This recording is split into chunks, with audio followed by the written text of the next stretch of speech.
Hello there, Vic again. Well, I thought I'd come from a different place today. So as you can see, I'm in the greenhouse. Well, I've got some more questions for you. Right, the first one is, once my lily flowers have died off, do I need to cut them back? Right, so here we are then. We've got a lily, and as you can see, it's looking a bit past its best. The flowers have started to go over, and what it was this one. It was an Asiatic lily, Orange Joy. Now it's fairly straightforward. What you do, just get the flowering stem, find where the flowers have been, there, just go down and make a sloping cut.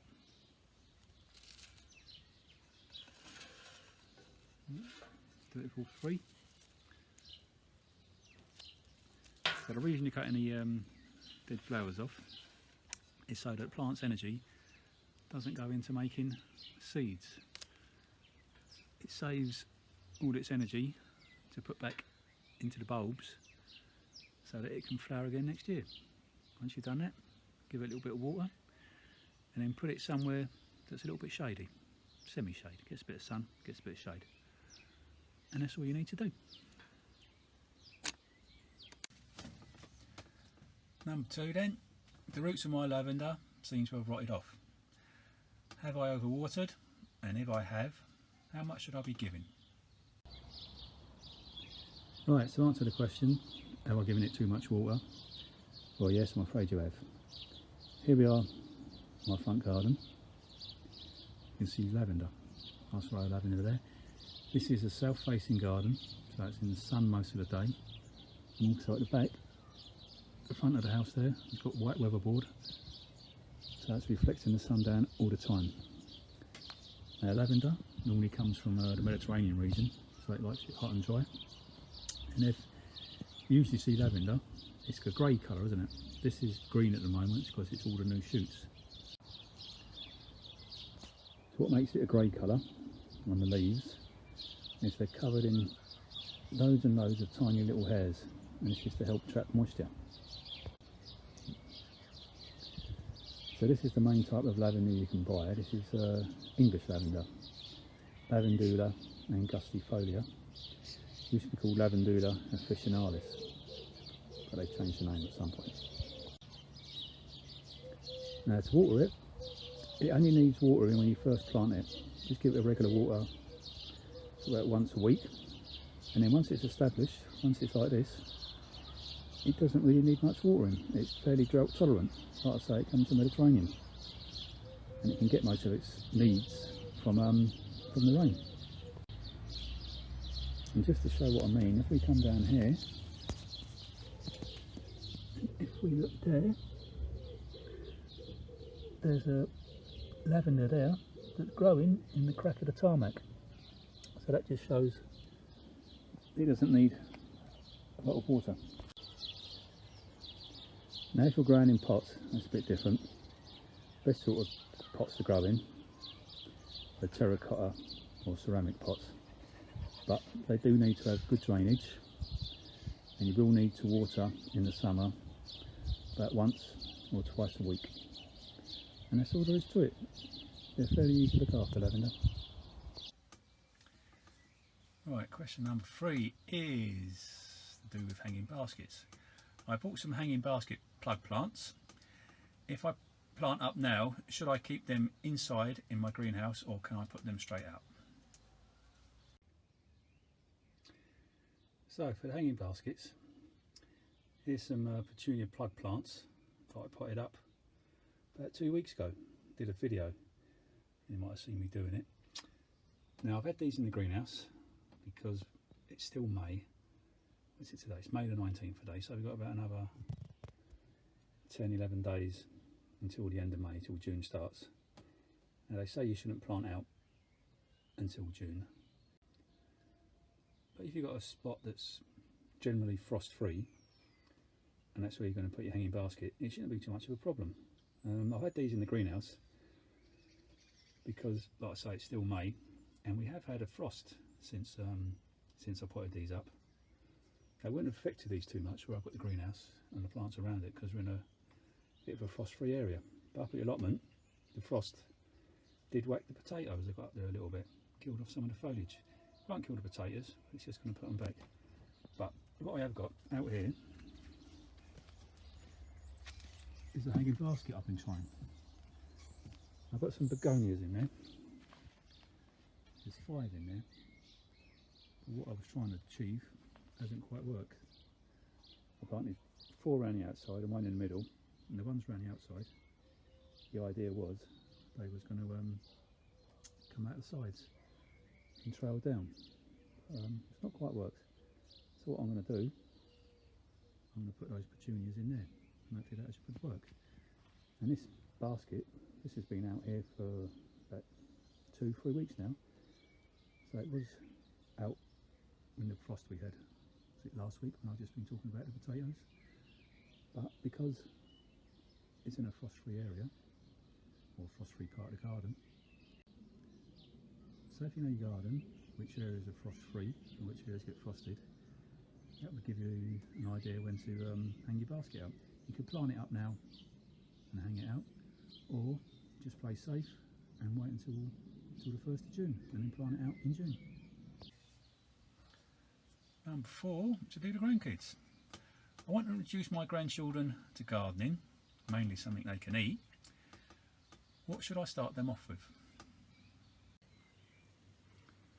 So, some easy plants for children to sow and grow are tomatoes, like this. This is it's called a beefsteak variety. It's a nice big one, coeur de boeuf. Or they could grow runner beans, nice big seeds, nice and easy to handle. Right, so the first thing we've got to do, get our pots, fill them with soil, and then give the soil a good water.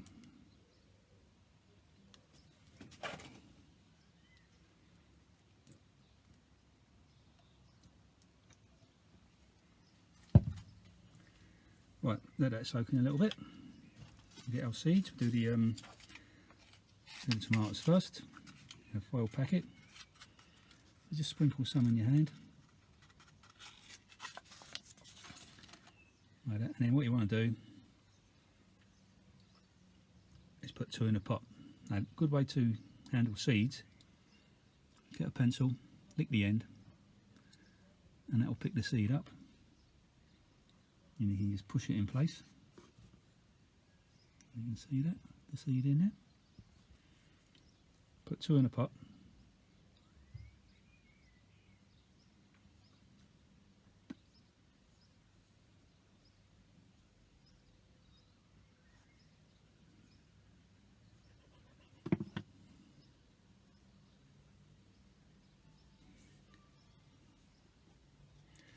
Right, that's the tomatoes done.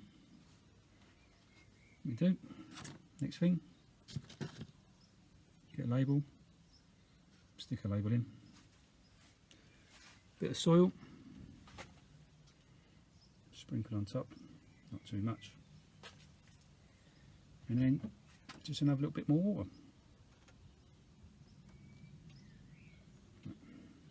Put those to the side. The reason you put 2 seeds in is in case if they both come up, then you've got the choice of picking the best one. Next thing, runner beans. So they're a nice big seed. Just put 1 in per pot. And on a bean, you can see there's a white line, a little scar. Just put that down.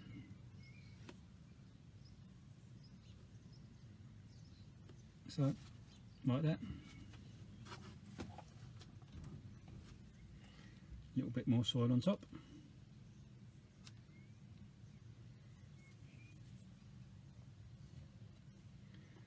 A bit more water. And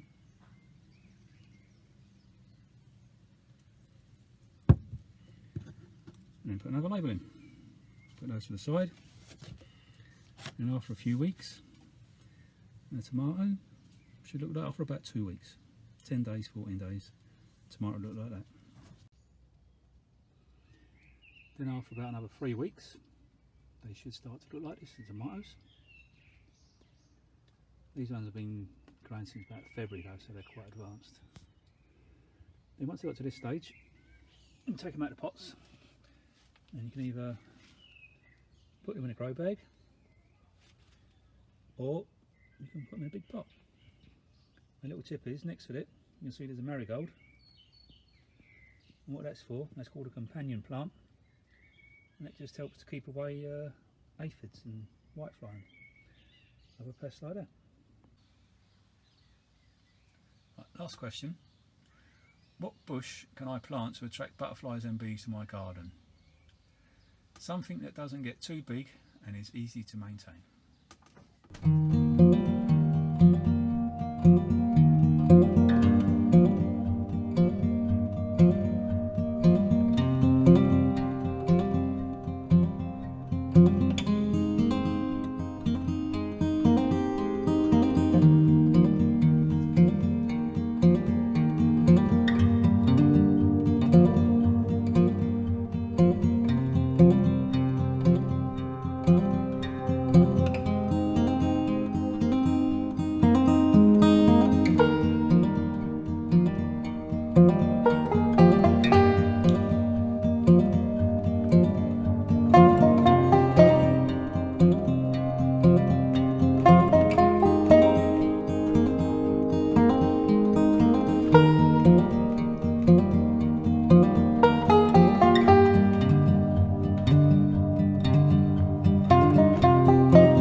So, I hope that's given you a few ideas, and see you next week.